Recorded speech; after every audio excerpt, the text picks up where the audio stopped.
Hello, today is Sunday, December 4th, 1994, and my name is Dan Cruz, and I'm a volunteer with the Illinois Historical Society, which is cooperating with a statewide effort to collect oral histories from Illinois citizens that participated in the momentous events surrounding World War II. We are in the home of Wayne Tingley, and Wayne lives, your address, Wayne? Block 312A, Marshall. Marshall, Illinois. And Wayne served in a branch of the United States Armed Services during World War II, and we are interviewing him about his experiences in that war. Wayne, would you please start by introducing yourself to me, please? I'm Wayne Tingley. And you might want to tell me, please give me your full name and the place and date of your birth. I was born in Marshall, Illinois, the 19th day of 17. Okay. April the 4th, April the 19th and 17th. Oh, is that right? Okay. Would you also like to have the name of each of your parents? Charles Tingley and Karina Tingley. Okay. Karina Manhart Tingley, really. Do you have any brothers or sisters? Yes, I have two brothers and a sister. Okay. Could I have their names, please? Edgar is next. He's 16 months younger than I am. Lives at Terre Haute, and Clarine Hawker lives here in Marshall. And Richard Tingley lives at Ballsville, Indiana. Okay. Are there any details about your parents or your family that you would like to share with me at this time? Just a little, maybe a background of what your father and mother did. Well, my mother taught school for a few years, and as far as I know, my father farmed all his life.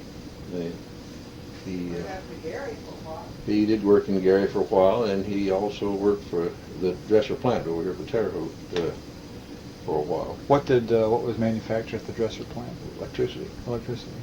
Okay. Wayne, what was life like for you before the war, specifically during 1941? Well, let's see.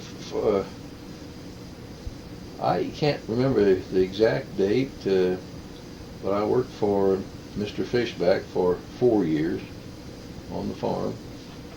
Then I worked there was a cheese plant. It's where Garwood and Thompson's welding shop is now, and I worked there for a while. And in 1940, I worked at American Bridge in Gary, Indiana, until I went to service. Hey, don't forget about you and Guy working down at... Oh yeah, Guy and I, and my Guy Tingley, and Percy Pine, and I worked at Fort Knox, Kentucky before the war, building barracks. Oh, in construction. Is that right? Yeah. What thoughts did you have about the war before the United States became directly involved? I actually didn't think too much about it then until Japanese jumped on those there December the 7th, and I said, well, that won't take long. Those grass huts, we can clean that out in just a little bit, which I got a big surprise. Well, did you hear about the December 7th attack? About Pearl Harbor on the radio, or how did you hear about the attack? Radio in the car. Is that right? And do you remember where you were at? Yes, we was down at church for dedication of a new church, and after the anniversary, 1 year anniversary, I guess it was, and we went out the car after the program was over, and it was all over the radio. Well, what was the reaction to those around you at the time? Well, as Betty remembers going back in the church and telling her mother, tears started rolling. Is that right? Now, Betty, you are Wayne's wife, and were you married at that time? No. Okay, all right. Were you dating, or Yes. just happened? Okay. Yeah, no, we were dating. Do you remember any of the reactions around that time, and of the people around you when you heard about the Japanese attack? Couldn't believe it, and they kept saying, they'd had the Martian attack, the fellow, and everybody got... Orson Welles, yeah. Yes, and they keep saying, this is actually happening, and it's just, we were really shocked. I went to school the next day, which would be on a Monday, and I came home at noon. We had an hour lunch, and my mother was sitting there listening to the radio and crying, and I thought, well, Mother, he was asking Congress to declare war on the Japanese. You see it all the day that lived in infamy and all of this. And I couldn't understand why she was crying. But after 4 years, I knew. Yeah. I found out. There's a big surge of patriotism, of course. Yeah. It took kids. I was a sophomore, freshman at the time, and before I graduated, any boy that turned 18, I don't care if you had 6 weeks yet to graduate, you were grabbed. And we lost some out of our class. Richard LaRue was taken, and of course he never made it back. But there were a couple of about 3 or 4 others that were taken before graduation because they turned 18. And when you turned 18, well, my father at 45 had to register for the draft, and most of us thought it'd be over pretty fast. Yeah. Wayne, how old were you at the time of the Japanese attack on Pearl Harbor? Oh, would it be 24, I believe. 24. Had you formed any prior opinion or developed any feelings about what had been taking place either in Europe or Asia at this time? No, not really. No. Had you read much about it in the newspapers, and did anything Well, stand there's out a lot in your of mind? writing. I don't remember too much about it, except I don't know. Just felt like we should go. You know, I did. I don't know whether Bill and I talked it over or not, but we decided to go the same day. We went together. Now this is Bill Tingley, your cousin, yeah, right? my cousin. Now, did you have any knowledge of Hitler's speeches or ideas or actions up to this time? No, I don't. Not that I remember. Well, what events led up to your entry into military service? Were you already in the service, drafted, or did you volunteer? I volunteered. Bill and I both did. Okay. We volunteered we left home on January. March the 2nd. 1942. 42, and Carl, Bill's brother, took us to Mattoon to enlist.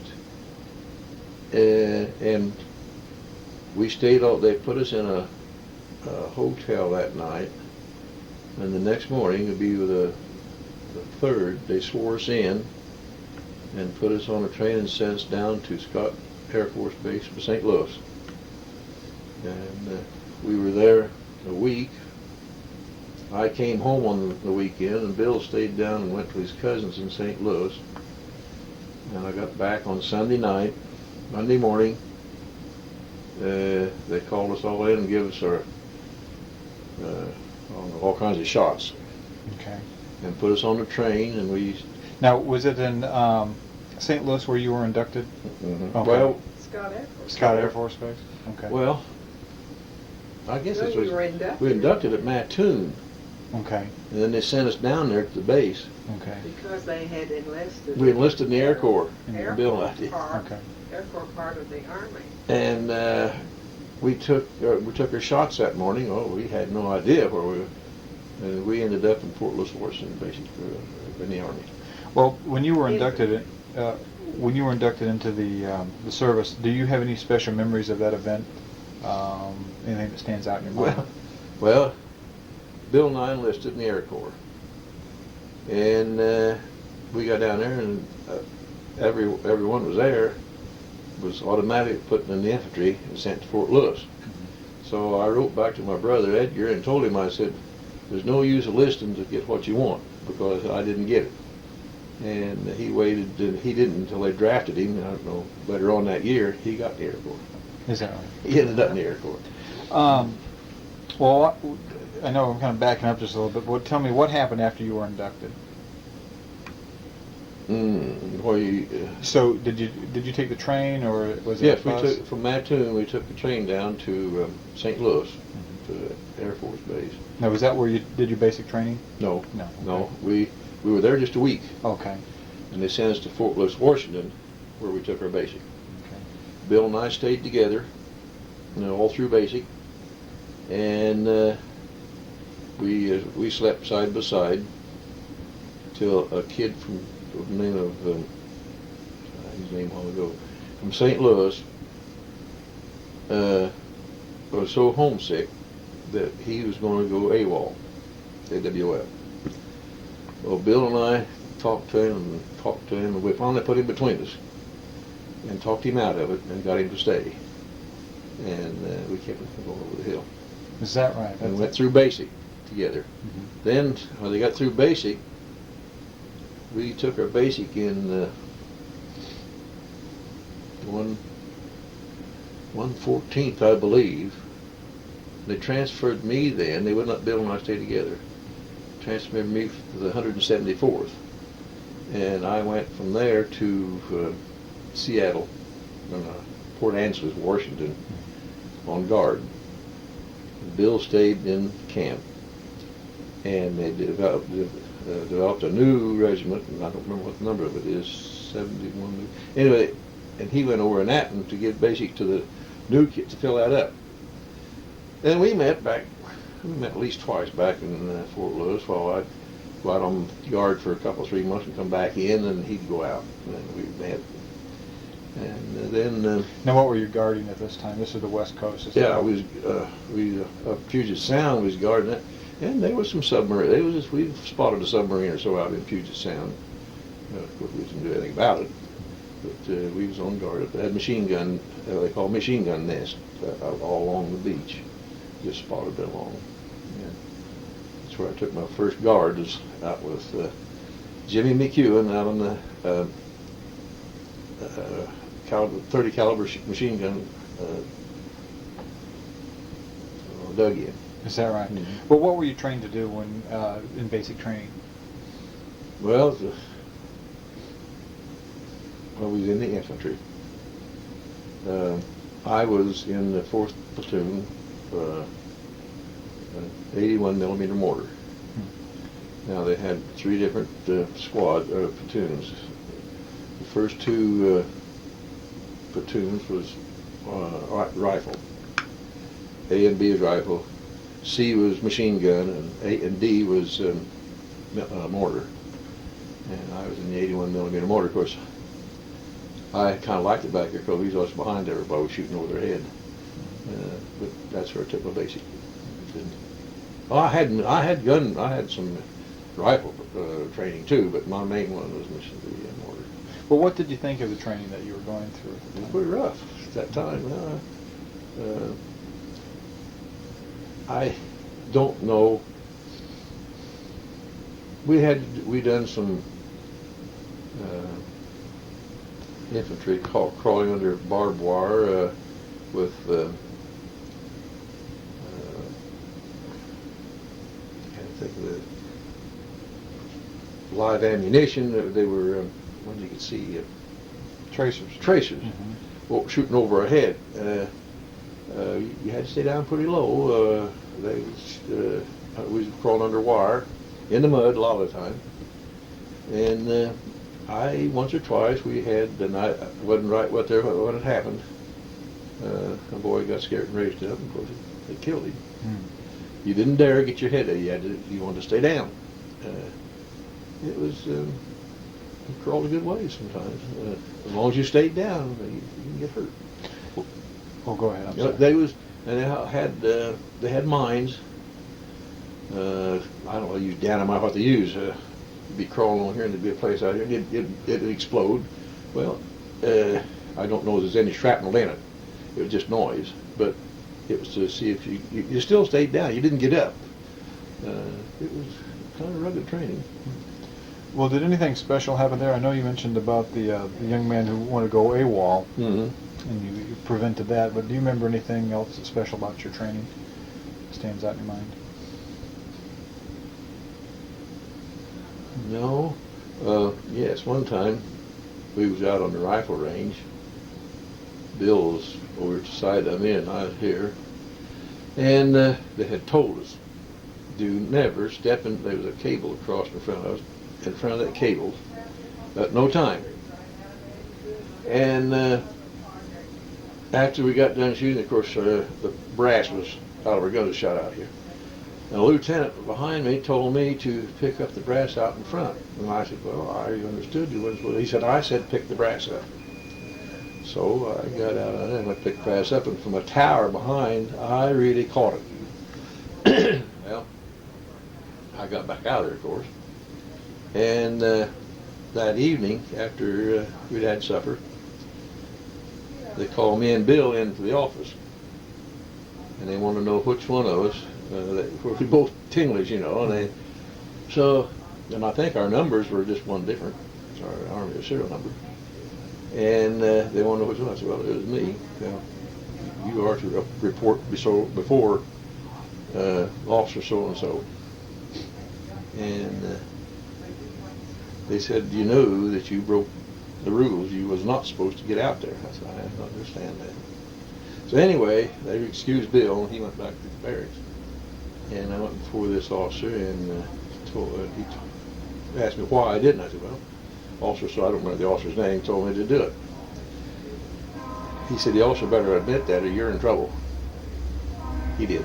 The officer was man enough to say, yes, I told him to. And he's the one that got reprimanded, and they excused me. But I was what I was supposed to do. I knew I wasn't supposed to, but the officers told me to. So if I'd have been there 6 months or a year, I'd told him, you know, I wouldn't have even listened to him. But I didn't know any better. And that was quite an experience, because I thought I'd had it. Well, I would have had if that officer hadn't admitted that he did tell me. Well, tell us about any other training camps that you attended while you were in the service. Well, after we got our basic, we pulled guard till in December of '42. They sent my outfit down to Los Angeles, down right in front of the Rose Bowl. 2 days before the Rose Bowl game, intense. We got to go to Rose Bowl game. In fact, we paraded in the Rose Bowl parade. And they walked, I guess, 6 miles, I believe, in that parade. So we got to watch the ball game. Well, then they put us out on guard, all up and down the coast, because they thought the Japs might accidentally try to land, you know.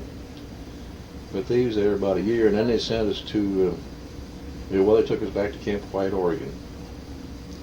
They took out most of the PFCs and privates and sent them overseas, and Charlie Tucker from Ohio, in fact, he and his wife stood up with Betty when we were married. He and I turned our clothes in for different uniforms. For Alaska, up in Alaska, they called them back in. So we're not, and they give us ODs for the South Pacific, suntans, and we turned our clothes in 3 times. And I said, "You're not going anyplace." They sent us down to Camp Chaffee, Arkansas, to give basic training. And we give basic training down there. In fact, that's where Betty and I were married. Is that right? Did you have any leaves or passes during this time of your training? Yes. I was in 14 months before I got a pass, and I was down in California, and I got a furlough to come home. And Eddie Scott from Indianapolis, Indiana, he and I rode we called it cattle car. I think we was on the train for 3 days, maybe 3 nights. Come home, we had 10 days home, and back. We did that twice from California. So every time you had a long break, you came home. Yeah, when we had a furlough, usually 15 days while we came home. What do you recall of this period about the places that you were stationed and the friends you made, or did you have any associations with civilians at all? Oh, yeah. We was in California. My mother had I don't know, she was a cousin, I believe, lived in Los Angeles. And I found it out, and I got in contact with him, and I ate Sunday dinner with him several times. But other than that, other than one time too, I had an uncle at Salinas, California, and we was stationed, I think it was about 80 miles from San Francisco to Salinas. I got back off of one of my furloughs and found out we was going to leave, so I asked them to go up there. They didn't want me to, but finally they let me go up to see an uncle. And I did. I went up and stayed all night with my uncle, and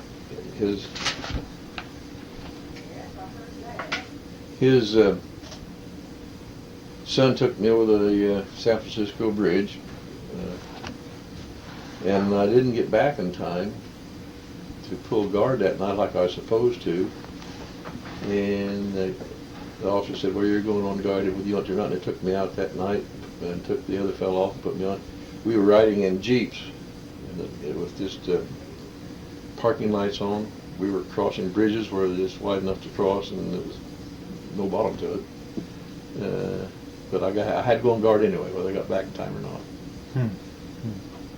not.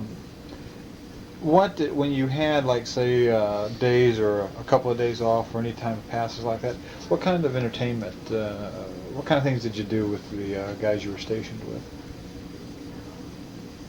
Spend much time with them? Yeah. Of course, when we were on the West Coast, 3% all could be out at a time. You didn't go over elephant at 3% of a night. And what was that? Was it a dangerous? It was on special duty. I mean, we was supposed to be ready for any time, alert any time. So they just let 3% be gone. And then we got down to Arkansas. Betty and I were married in June 17th in '43. I had every night off, and I'd go out. We had an apartment out in the country, and I'd go home every night. So we could go any place we wanted to if you had gas to go. Gas was real short. Well, when you had completed all your training and you were assigned and you were, this was Arkansas, right? Where you No, were that's assigned? where my training had been completed, and I was given training. Okay. What was your military unit? 174th Infantry. 174th Infantry. Okay. Was it assigned to any division or? No, it was a part of the 44th Division, and we were transferred out just as a unit. So we didn't actually belong to any division then, because we was just doing full guard duty. The one that was made in our place, Bill was in, and they hit the Battle of Blows. We stayed here and did training because we was out of the division. If there were any transfers to other units, please give any details. I never was transferred to any other unit. I stayed there the complete time. We was I don't know how many of us there was. Non-commissioned officers stayed together. That's the reason. This kid in Ohio, I was with him 4 years. When in Danville, he went over. Some of them went overseas, but the kid in Ohio, I was with. He was like a brother. I mean, we just stayed together for 4 years completely. What did you think of the nation's war efforts up to this point? You know, Well, we thought we was okay. Of course, it didn't have very much of a broad scope of any combat because it never got into any combat. Did your mental attitude change in the situation of training soldiers? You probably saw a lot of young guys come through. Being a person of 24, 25 at that age, they probably looked at you as kind of the, Well, we got, I think 100 and some boys from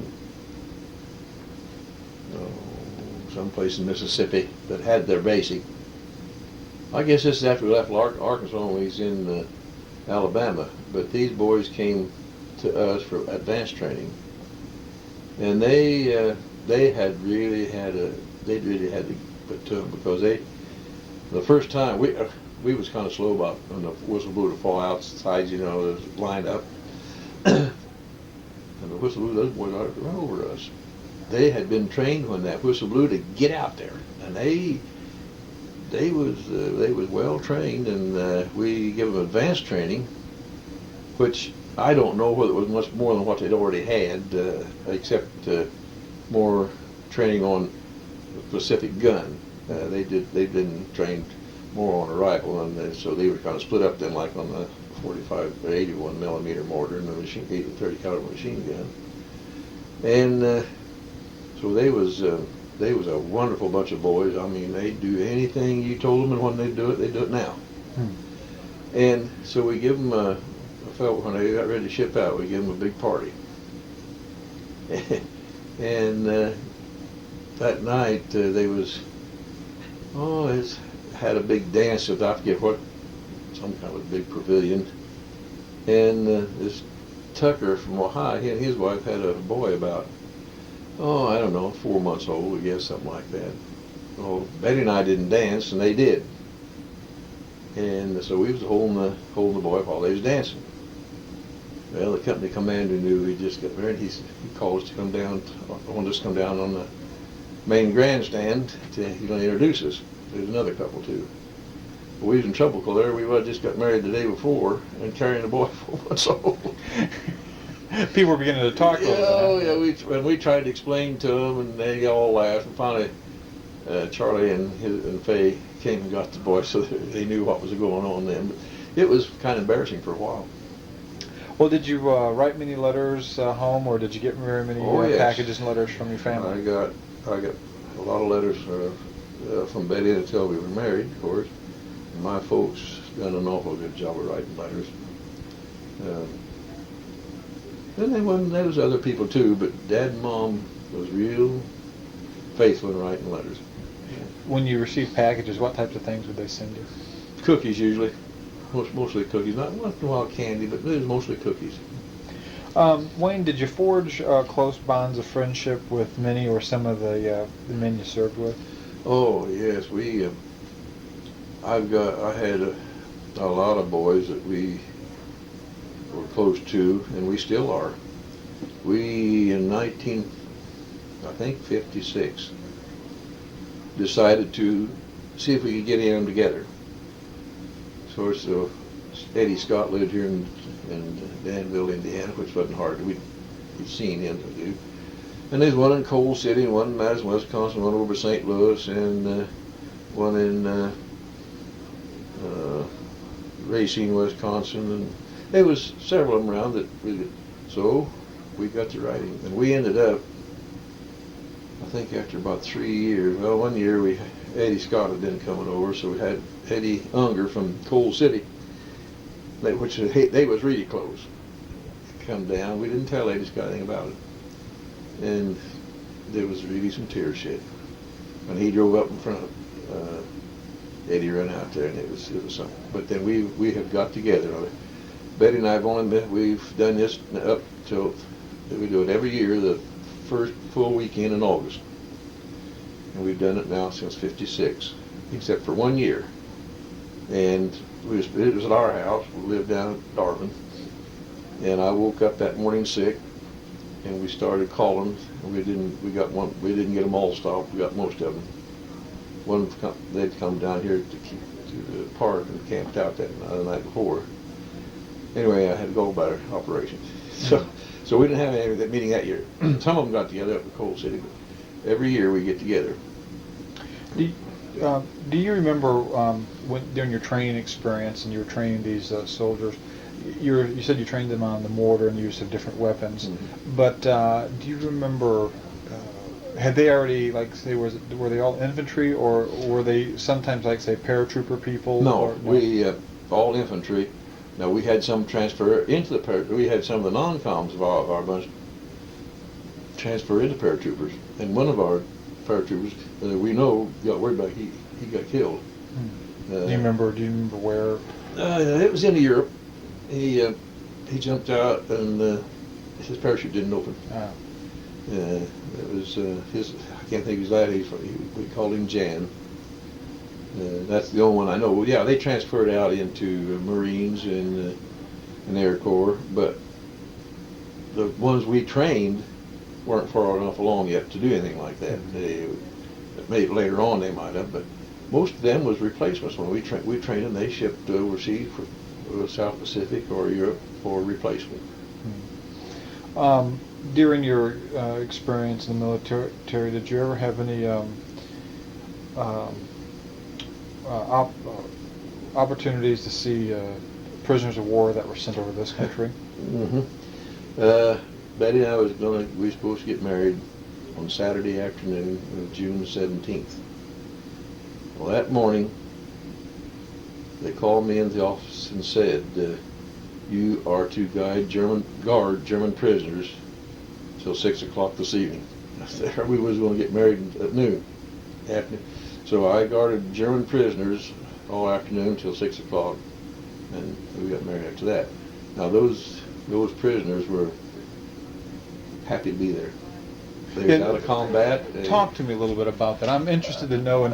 There's only one or two of them that could talk German or talk English, and we weren't supposed to talk to them. But then we kind of fudged on some of that when we was out. They just out picking up cigarette butts and just keep them moving around around the barracks. And they said that they were glad to be over here because they was safe. And they was treated well. They was fed well. They said they'd a lot rather been caught here than in Russia or someplace like that because they knew they were treated well. What kind of uniforms did they wear? Did they have some prison uniforms, or were they in their regular combat? No, they had ODs of our. I mean, not OD. What do they call them? They would have been like we wear to work in. No, they didn't have their uniforms on. They had a number on them, but they were nice. Was there any problems with those Germans trying to get away or ever? No, not that I ever knew of, because they was happy to be here. As you were away from home, tell me what you and the other men you served with did to celebrate like America's traditional family holidays such as Thanksgiving and Christmas.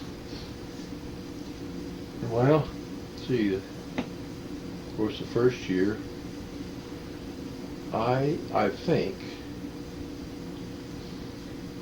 in the 42, Thanksgiving 42, I believe that's the year I went to Arthur Maurer, which is Bob Maurer's brother, who lived in Seattle. I think I had a couple of days off, and I believe I ate Thanksgiving dinner with him. Of course, he's from back here, but he lived out there now. Then when I was down in California, I ate with my mother's cousin. But other than that, we couldn't get out very much. I think Bill and I went maybe to a show or two in Seattle, but not too much. Well, we was pretty well tied down until we got out given basic training out here. But then non-commissioned officers had a little freer time than the privates did. Tell me about your military rank and any decorations you received during the war. Well, I ended up a staff sergeant. Come out of the Army as staff sergeant, and I don't have any. I did have a sharpshooter pin rifle. That's about the only decoration I had. There wasn't anything here to be decorated for it. Well, let's see. How did you get along with the men with whom you had the greatest contact with? No, we got along just fine. I mean, this Charlie Tucker, seemingly he a little more outgoing than I was, and he got his first stripe. First, just a month before I did. And from then on through, every time he'd get a rank, I knew in a month I'd get one. And that's just the way it worked, clear up till staff sergeant as high as we got. Were there things you would do differently if you could do them once again or over again? No, I don't think so, because, of course, you didn't. I don't know if you had to have an education to be a non-commissioned officer, but I mean a commissioned officer. But I had no desire, and I was a platoon sergeant, and that's about as all the men like cared about be responsible for it. Well, what was the most difficult thing you had to do during the period of military service?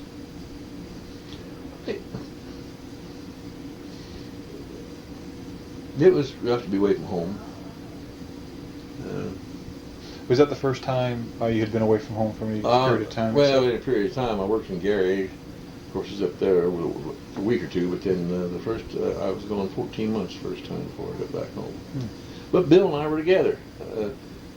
which is Dave Thixton I was talking about in St. Louis. He and his dad is dead, and he lived with his mother, and they was just close, you know, and he couldn't hardly take it. Bill and I didn't have any problem because we were cousins and was together, and it made a lot of difference.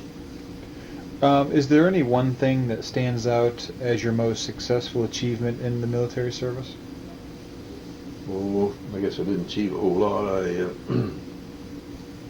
At least I didn't come out a PFC, a private. I did get to be a staff sergeant.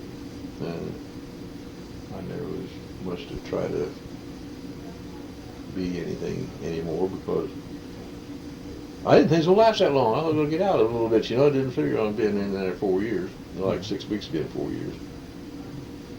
Well, how did you learn about VE Day, and what was your reaction to it? Gee, I guess I was in Alabama, and it was quite a screaming and hollering day. I mean, everybody was so happy that it was over with. Well, the next question is, how did you learn about VJ Day, and what was your reaction to it?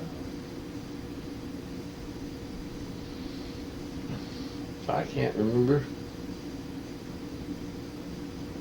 Well, what was your opinion of the use of the atomic bomb against the Japanese in August of 1945? I agreed with it because I know it killed innocent people. But if we had to went ahead and done it without it, we'd have had a lot of boys lost, and they were innocent boys too. I mean, they was there because they had to be there, and I sure felt bad about the children and the women and the innocent older people that the bomb did kill. But if it hadn't, we'd have lost a lot more boys. Well, has that opinion changed over the last 50 years? No, I still feel the same way. When and where were you officially discharged from the service? After the war was over, they broke our outfit up and sent me to South Carolina, and I can't think of the camp's name now. Waiting to be discharged because he was discharged with points. I didn't have any children, of course, but when I was married, it helped me a little bit. But I went at least twice. One time from Carolina down here to Evansville, Indiana, got a prisoner that he went AWOL, and they caught him, and they sent me and another boy after him. Do you know whatever happened to that prisoner again? No, we took him back to camp, and I don't know what happened to him. And then after my time up, they sent me up here to Chicago. That's where I got my discharge. I got discharged on Sunday morning. I was home Sunday afternoon. Come by bus into Terre Haute. Well, do you have any opinions or feelings about our nation's military status or its policies? Maybe a comparison between what you see today and at the time when you served in the 1940s. I have not, of course, been in the service to tell, but my brother was in the Air Corps, and he said that the discipline was nothing like it was when we were in. He was he was a mechanic, and he had I don't know how many boys he had working for him, but he said you didn't know for sure if they was doing the job or not. I mean, can't be on the airplane. He said they couldn't expect everything, and it was the discipline wasn't as good as it was when we went in there. Well, do you have any contact with the Veterans Administration? I wonder what that. The VA, and like. Well, I belong to the American Legion. But do you take any advantage of the services, like say the Haven't yet. No. No, I haven't yet. What's your opinion of the VA? Well, I think it's a great thing for anybody that really needs it. So far I've not been to any veterans hospital. I guess I could, but I haven't. I've got my Medicare, you know, and I've got a supplementary insurance, which is handling me real good in my situation now. What would you like to tell us about how your family supported you during your military life? Well, I don't know how I could have been supported any better. I mean, I know that I had two brothers in the service at the same time besides me. When I left in '42, my dad's hair was fairly dark. When I came home from the Army, he was white. But supportive. I mean, they, I don't know how to explain it other than they wrote us letters and they kept contact. So if we needed any money to come home on night, we got it. Where did your other brother serve, and what branches of the service? Edgar served in the Air Corps, and Richard was in the infantry. Edgar, we called him Chub. He went over the English Channel and lived on the other side of the invasion. What do they call it? D-Day. D-Day. He was right in among them. Richard was drafted later. He ended up in Italy in the infantry. 2 days long. It went 2 days longer. He'd been up on the front, but it was over, and he didn't get to the front. Well, over the years, I asked you about your parents' support and your family's support. Well, what had this support meant to you? Oh, if you didn't have support, it'd been pretty rough. I mean, you felt like that they was behind you. You felt like you were doing something that should be done. How did your experience during World War II affect your life since that time?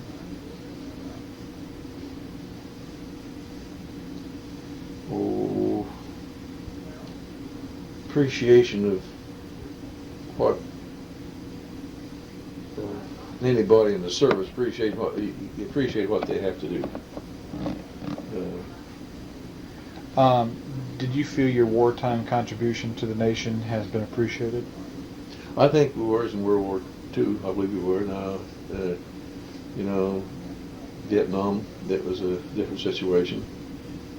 The boys got killed. I mean, I support the boys then just as well as I did any other time, but they weren't supported, and I don't know what the problem was there really, whose fault it was, but I think we had a job to do. We did it. Of course, I thought we whipped the Japs in just a little bit, but it didn't turn out that way. I guess I want to back up just to 1 second and what kind of things did you do for did you attend church and that kind of thing when you were in the service? Yes, we had chaplains, we had church. Bill and I went to church and base at Fort Washington, and about every place we had if we wanted to go to church, we could go, and there was a lot of us that did, and there's some, of course, didn't, but we had chaplains on base all the time. Well, Wayne, I want to thank you for your time and cooperating with this project. It's very important. We want to make sure that we keep a record of just all those who served this country during the war, and we hope to archive all these interviews in the state, in Springfield, and also locally, so your grandchildren and great-grandchildren can look up into the archives and find what their early relation had done. I want to thank you, Wayne. Well, I thank you. I appreciate it.